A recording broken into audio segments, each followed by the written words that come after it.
Our special guest is Neil deGrasse Tyson. He is one of my all-time favorite guests. He is a Renaissance man, astrophysicist, cosmologist, science commentator, TV host, head of the Hayden Planetarium here in New York, where we went as kids. They used to tie us with ropes and we'd walk along. And the person perhaps most responsible for invigorating public interest in science. There's 80 billion stars. More, but we'll start with that. How could anybody know that there's a heaven, that they're going somewhere, that there's an afterlife? How could anyone know that? No, they that can. boggles my mind. They can believe they know. Well, but belief is, I could believe that it's raining, well, but that's it right. ain't. Well, this is the difference between believing something and using the methods and tools of science to establish what is objectively true. And what is objectively true is something that is true outside of your belief system. That's what science is. That's how we can make stuff. Do you wonder how it all began? Oh, of course. What do you think? Well, so it depends what you mean by it all. There was a day. It all, this. Well, no, I'm saying there was a day. It all could be, how did life get here? How did the Earth get here? How did the sun, moon, solar system get here? How did the galaxy get here? How did the universe get here? And so all of our evidence points to a pretty fun beginning of the universe, the Big Bang. We got a term for it, the Big Bang. What was there before it? It's a frontier of our investigation, and I got top people working on it. To find out what was there before. Yeah, we don't know. We don't know. What was there before the before? Yeah, but we're not ready to put our top people on that one yet. So the problem of origins is a very different kind of investigation from just describing just the existence of a thing. And there are many cups here, and so we can say, oh, this came out of a factory. But what made the factory? Well, people made the factory. Then what made the people? You keep going back, and then you have the sort of the origins question, because typically there's only one origin of anything, so you can't compare it to other things. And so it poses special challenges to scientific Is that why inquiry. many of you guys go nuts? No, just the ones you've interviewed. You've selected them. You got to go crazy if we can think. What do you believe? What do you think happens when we die? Well, so I can make some unassailable statements about what happens when you die. So you spend your life eating food. Food has a calorie content, and calorie is a source of energy. Calorie is a unit of energy. You bring it in, and then the energy is available for you to maintain your body temperature at nearly 100 degrees. It's 98.6. How do you keep something at 100 degrees when nothing else around you is? You're burning energy to sustain that, because biologically we need to be at that temperature to function, okay? You also need energy to walk and to move. That's why you eat food. The moment you die, what happens? You don't maintain the energy. Your temperature drops. How far does it drop? To room temperature. At a funeral, in the casket, if you touch the hand of the person in the casket, your first thought is, the body's cold. No, it's not. It's room temperature. But it's cold compared to 100 degrees. They're no longer burning this energy. Okay, so now, every one of your molecules has energy within it. If you get cremated, that energy gets released in the form of heat. And you heat the air, and that air radiates to space. You get buried, which is how I want my body to be disposed of. Bury me. Bury me. Because you know why? I don't want the energy content of my body to just get radiated out into space, of no use to anybody.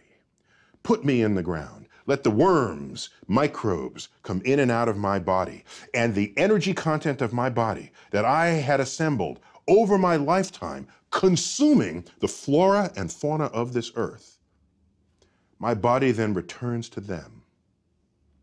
And thus is the cycle of life. I know that's going to happen because you can measure where the energy goes. And that's how I want to go out. But you're not conscious, and that's for eternity, right?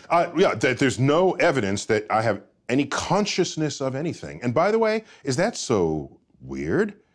Did you have consciousness before you were born? Were you saying, how come I'm not on Earth? My gosh, I need to be on Earth. Or where am I? No, there's just the state of non-existence. And so I'm not given any reason. Yeah, but now I am born. And I can't stand the thought of non-existence. See, I already have existence. I accept it. It is true. We fear death because we are born knowing only life. Right. I get that. However, I take another view, because I've been asked, if you could live forever, would you? Yes. Okay, we're done with the interview. Finish the sentence. Yes. No, okay, sure, that's an attractive idea. But the way I look at it is the knowledge that I'm going to die that creates the focus that I bring to being alive. The urgency of accomplishment, the need to express love now, not later. If we live forever, why ever even get out of bed in the morning? Because you always have tomorrow. That's not the kind of life I want to lead. But why, don't you fear not being around? I fear living a life where I could have accomplished something and didn't. That's what I fear. I don't fear death. You don't fear the unknown? I love the unknown. I love the, you know what I want on my tombstone? My sister has this in her notes, because in case I can't tell anyone after I die. On my tombstone, a quote from Horace Mann, great educator. Be ashamed to die until you have scored some victory for humanity. That's what I want on my tombstone. But you don't fear or think about not being around? My great regret for not being around would be, it would be kind of cool to see my kids continue to grow. Don't you want to know that? Yeah, that'd be fun. I want to see what inventions would make life easier, what clever discoveries or innovations would arise out of the collective brainwork of my species. What do you think when you see religious people, when you see popes or rabbis or people who fervently believe, the Billy Grahams of the world, who are sincere and wonderful people? Yeah, of course. Who actually may be delusional that they're gone somewhere? No, they're embedded in belief systems. And what I look at is I see all the belief systems, and when you line them up, they're not really compatible with one another. So whatever they're believing, it can't be a truth that applies to everybody, because other people believe what they do with no less fervor.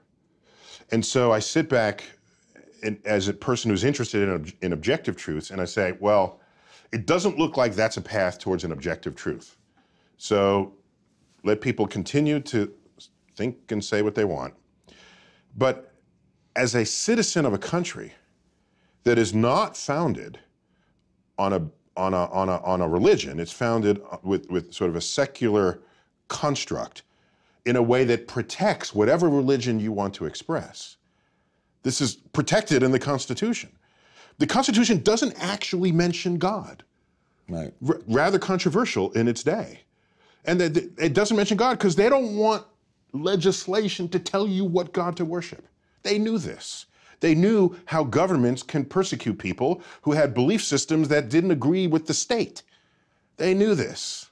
So they created those freedoms. And so we have these freedoms. Go ahead. But if you're going to create legislation that has to apply to everybody, and you're now going to put your belief system into legislation, that is not a free and open democracy. And you are an amazing man. No, the universe is amazing. I'm just revealing that fact.